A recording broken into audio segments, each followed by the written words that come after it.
The Government legislation programme was published on the 15th of January and sets out our legislative priorities until March 2019.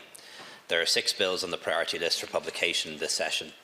3 are Brexit related, the miscellaneous provisions withdrawal of the UK from the EU on the 29th of March 2019 bill, which is the primary item for the spring programme, the Regulated Professions Health and Social Care Amendment Bill, and an electoral amendment bill to enable the number of MEPs for Ireland to increase. The remaining 3 bills on the priority list are the constitutional amendment bills necessary to facilitate referendums on extending the right to vote in presidential elections to Irish citizens abroad, and the referendum to change the law regarding divorce, as well as enabling legislation to establish a tribunal to deal with issues regarding cervical cancer screening. The programme reflects the need for the Office of the Parliamentary Council to prioritise work on Brexit-related legislation to ensure that the necessary primary and secondary legislation can be enacted and commenced by the 29th of March 2019 in the event of a no-deal Brexit. As part of the Government's contingency action plan, the miscellaneous provisions withdrawal of the United Kingdom from the European Union on the 29th of March 2019 bill comprises vital legislation that will need to be enacted prior to the 29th of March in the event of a no-deal Brexit. The general scheme of the proposed primary legislative actions was published by Government on the 24th of January. The Taoiseach and Minister for Foreign Affairs and Trade, Simon Coveney, is the lead minister for the overall bill and will lead the second stage debate on it in the Dáil, assisted by Minister for European Affairs, Howlin. The draft bill focuses on the broad themes of protecting our citizens and assisting the economy, enterprise and jobs.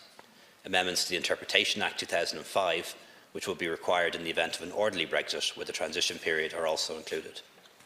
As set out in the Government's contingency action plan and in the update provided on the 15th of January, work is progressing in parallel on the required secondary legislation. On the 15th of January, Government approved the drafting of statutory instruments covering a wide range of issues where secondary legislation is needed, from the recognition of driver's licences to the recognition of some qualifications.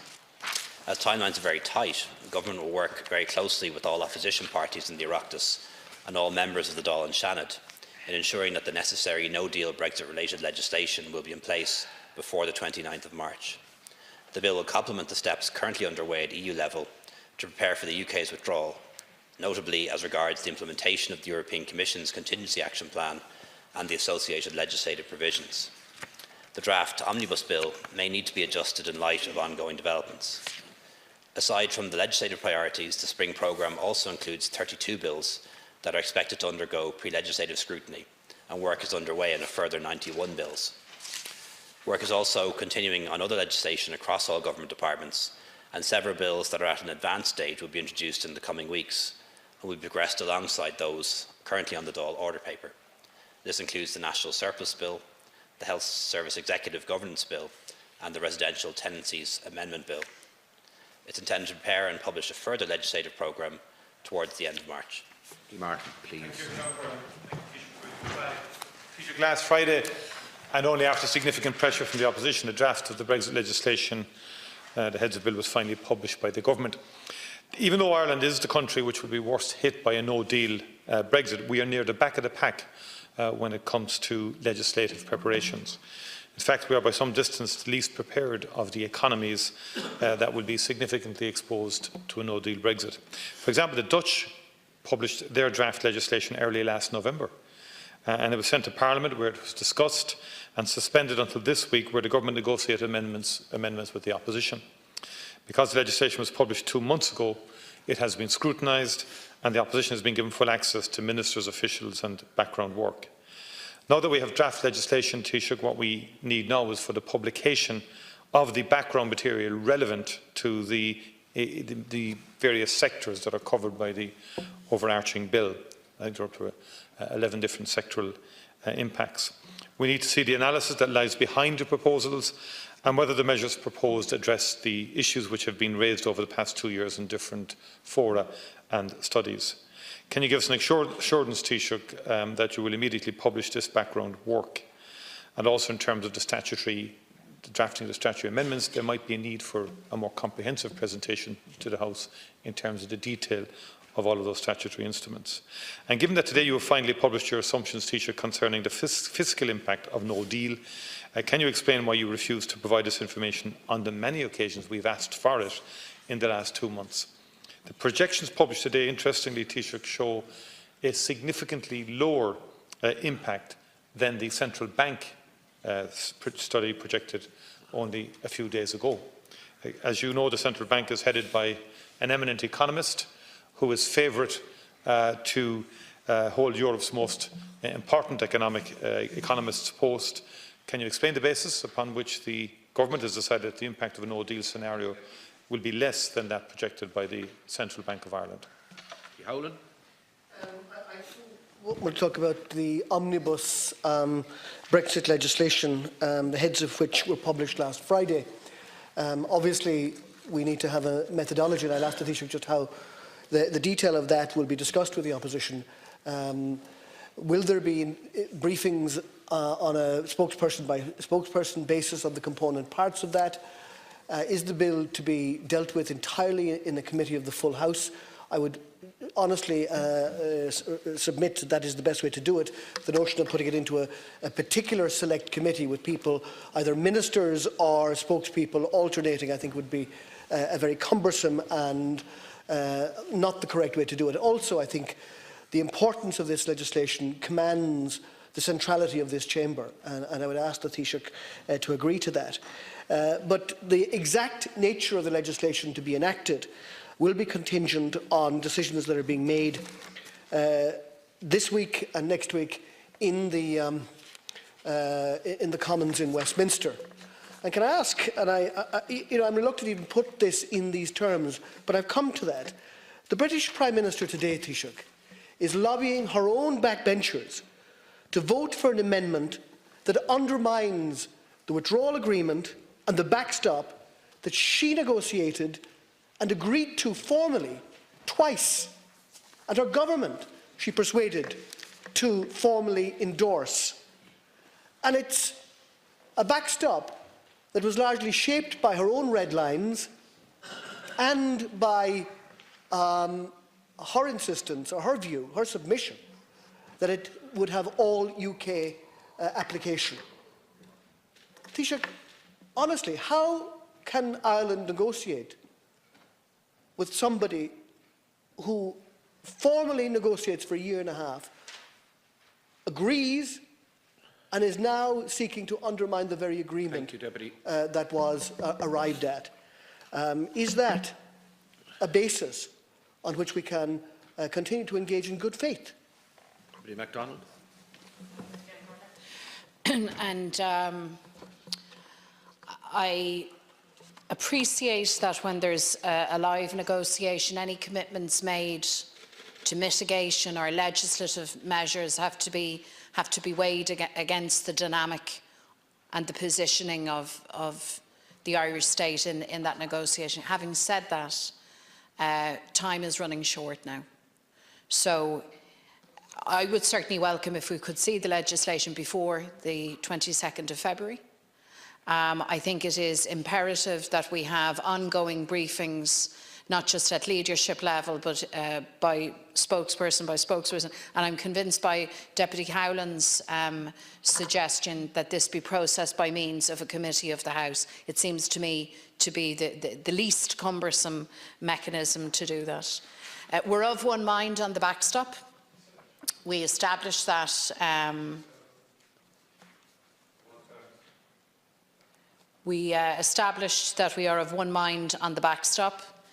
We expect, Taoiseach, that Dublin remains firm in its resolve, and whatever happens in London, that you are not convinced or cajoled or pressured to give way on the very basic protections that are required for Irish interests.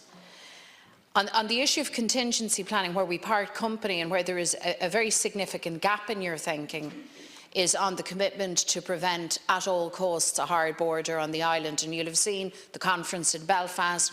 Minister Joe McHugh was there on behalf of the government and spoke very well. You'll have seen the activism on the border over the weekend. You'll also have seen the polling data north and south. Nobody wants a hard border. In fact, a hard border won't be tolerated. And the big gap in your planning, Taoiseach, if I could say it to you again, is the fact that you will not rely on the Good Friday Agreement and its provision for a border poll in the event of a crash Brexit, even though the Irish people are now telling you that given a scenario of a crash and a hard border, people want the opportunity to resolve the issue of the border themselves democratically and to opt for a united Ireland. And I want to impress upon you again, and I hope you've had feedback, and indeed your colleague Micheál Martin from Dara Calleary, who also spoke at the conference, the genie is out of the bottle on this one.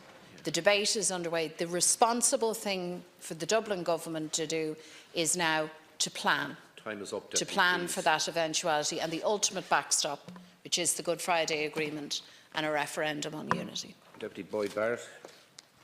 Just briefly on that, I do think, Taoiseach, you should start to prepare the ground for a border poll in the event of a hard Brexit and any effort by anybody to erect a border. It's a basic democratic call at this stage to let people make their decision if that eventuality occurs.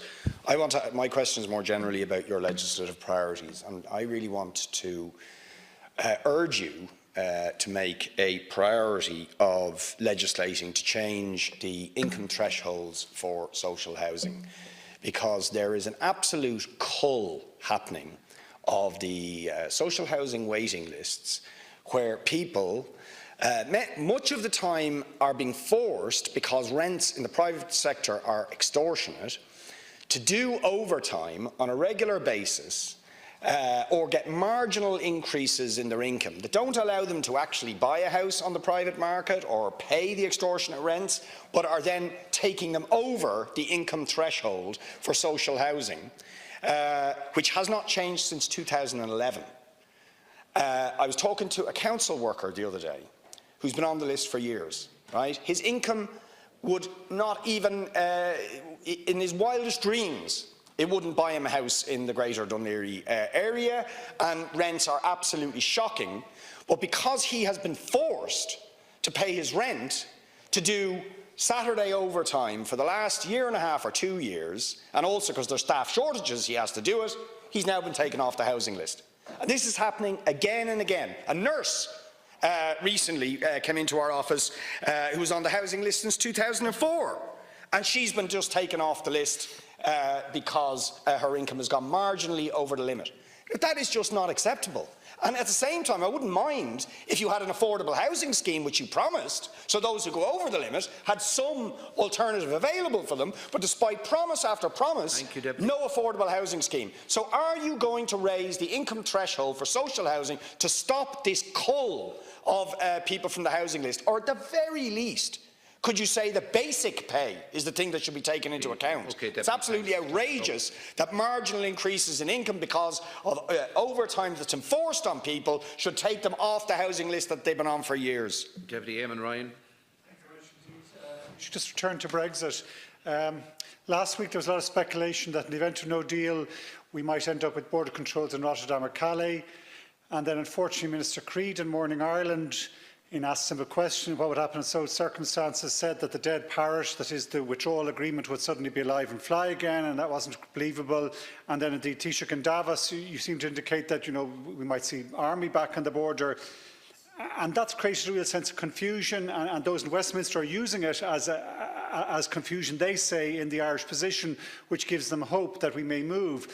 Can I ask you just to clarify in fairly simple terms? I mean, I presume that the government's line is that we won't, okay, we will legislate for the package of measures in event of no deal, but the key issue around how exactly the border would work is only something we would countenance once it becomes reality. We don't want to negotiate in advance. Is that the government's position, or can you just clarify that confusion that I think hasn't helped matters that became apparent last week? Given that the legislation in relation to Brexit will be some of the most important, complex and technical legislation which will come before the Dáil for quite a number of years, I can only think of legislation more significant in recent history, like the ill-fated bank guarantee and the NAMA legislation. And when you have very complex legislation, if you fail to have adequate scrutiny and understanding, or all of that information resides with government for obvious reasons, because it is the government, I think we often end up with bad outcomes that we spend years and years and years seeking to redress. So I want to ask you, Taoiseach, have you considered whether or not individual deputies, parties, spokespeople should have additional resources, specifically in terms of legal resources? And secondly, in the analysis supporting the bill, I think it is really important that we understand the relationship of the proposed legislation to the Belfast Agreement, because it is absolutely important in terms of the future of the island that we both protect the Belfast Agreement, but we have a very clear understanding of what we are doing legally. And frankly, at the moment, in terms of talking to lawyers, there's quite a wide swathe of difference. I just wonder if you've given thoughts to how to address this. Now, we have a bit of a dilemma because the time for this question is gone. So there's no time. You've made your statements. There's no time for an answer. So do you want to take time from the other questions and give the Taoiseach an opportunity to respond? Yeah, well, it is. But if people would only stick to the allocated time, we wouldn't have these difficulties. Well, it is. But still, if people would stick to their times. Taoiseach, 5 minutes then? Is that in order? All right, Taoiseach, thanks. Just at the start, I was asked about the legislation, and we will have the legislation done on time. Some countries have no legislation done, and I'm not sure that the British will have the legislation done on time, but we will. The heads are published, and the bill will be published on February 22nd. If we can publish it any sooner than that, we certainly will. I think it's simpler than people may think. I'm not really sure what background information there's there to publish. Essentially, what the officials did is go through all the different areas where legislation may be required, and came up with 17 different areas where we'd require primary legislation, and then other areas where we'll require secondary legislation. And I think people have that already in terms of the different areas in healthcare, business, communications, and so on. I don't need to go through it. The heads are published. In terms of the procedure, as I indicated when I met the party leaders last week, we'll consult with the opposition on the appropriate procedure. I heard some support here in the House for us taking this legislation in the committee of the whole House. I have to say that does make sense to me. It means that the lead minister, the Taoiseach, our Minister McAtee, can be there, and the line minister can also be there. But splitting it up to 9 different committees, or having ministers coming in and out of the same committee, I think would be unworkable. But I'm conscious that I don't have a majority in the House, and will require the support of the opposition to get this through. So we'll be happy to have those conversations again, either at the level of whip or at party leader level. In terms of the fiscal impact and the Department of Finance's projections in the event of a no-deal hard Brexit, they weren't published sooner because we only had them last week, and they have to go to Cabinet first. They were only finalised last week. I'd say the central bank ones are similar. Department of Finance ones are probably a little bit more optimistic than the central bank ones, but the ESRI ones, the Copenhagen economic ones, were much more optimistic than the Department of Finance ones, and that's always a difficulty when it comes to economic forecasts and fiscal forecasts. They are just that. They are forecasts, and nobody knows for sure what the impact of a hard Brexit and no deal would have on Ireland, how much it would affect consumer confidence, for example, at what level tariffs would be imposed by the UK, if at all. So these are assumptions, but you have to build your budget and you have to operate on assumptions, and these are revised assumptions. In terms of the public finances, they indicate that rather than having a small surplus in 2019, the budget will go back into deficit of about 0.2% of GDP, that deficit would rise to 0.5% of GDP in 2020, again in 2021, and then we'd go back into surplus in 2022. And I think in many ways it proves the position that the government took around budget time to be correct. There were lots of people in this House, particularly on the left, arguing that we should spend more and fund that spending through additional borrowing. because we didn't take that advice, because we kept borrowing at a minimal level, we now have the capacity to borrow. And this is exactly what I mean when I talk about breaking out of the boom-bust cycle. What we saw in the past was people, we raised some taxes as well, as you know. Quite a lot of money will come in from the VAT increases, as you know.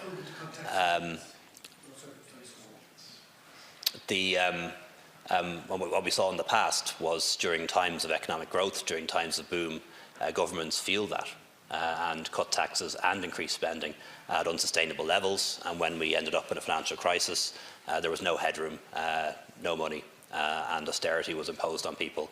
We're going to make sure that doesn't happen, no matter what happens with Brexit, because we've managed the public finances prudently in the last couple of years. We can afford to run a small deficit for the next couple of years if we have to, and that means we won't have a return to recession or a return to austerity measures in the event of a hard deal, no Brexit. But it does mean that we won't be able to deliver the levels of spending or increased spending that we might have wished to have done, or we still intend to do, should we be able to secure a deal.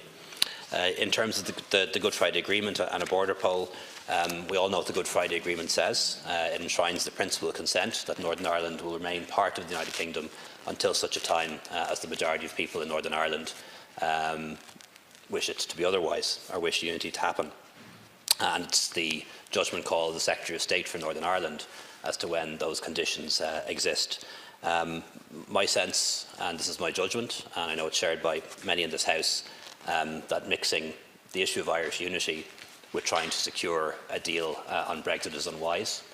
Some of the unionist voices who have been opposed to a deal on Brexit are concerned that some people in this House or some political forces may be trying to exploit Brexit to bring about Irish unity. That's not the government's agenda. That's not what we're at all. We don't want to threaten anyone's loyalty or anyone's identity. We want to deliver an agreement that avoids a hard border, that gives us a transition period, and that secures free trade between Britain and Ireland. And the issue of Irish unity at some point in the future, I think, is a separate issue and should be dealt with at some point in the future and not mixed up in these Brexit negotiations. Okay, can we go on to question 5? Can you say something about